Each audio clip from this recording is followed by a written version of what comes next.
আজকে মসজিদ নীতিমালা দিয়েছে সরকার আমাদেরকে। আমি ধর্ম উপদেষ্টা মহোদয়ের কাছে গেছিলাম ইন্টারিম সরকার আসার পর, অন্তর্বর্তীকালীন সরকার আসার পর। উনি আমাদের এই সংস্থার জাতীয় খতিব ফাউন্ডেশনের আগে উপদেষ্টা ছিলেন, এখন রাষ্ট্রীয় উপদেষ্টা হয়েছেন।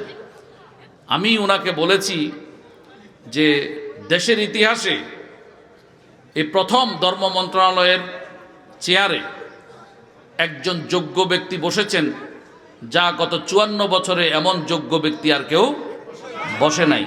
কারণ হচ্ছে ওনার কাছে কওমি মাদ্রাসার সার্টিফিকেটও আছে, আলিয়ার সার্টিফিকেটও আছে, বিশ্ববিদ্যালয়ের সার্টিফিকেটও আছে। উনি নিজেও ইমাম ছিলেন, খতিব ছিলেন। ওনার শ্বশুর ছিলেন খতিব আজম সিদ্দিক আহমদ রহমতুল্লাহ আলাই। যারা আলেম তারা চিনবেন ওনাকে। ওনার মতো জামে মানে একজন অলরাউন্ডার।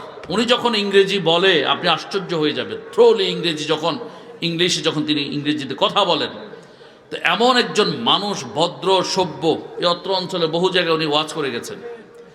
তো এখন উনি যদি মসজিদ নীতিমালা দিতে না পারেন, তো বাংলাদেশে আর কে দিবে? এটা আমরা আশঙ্কা করে ওনার কাছে গেছি।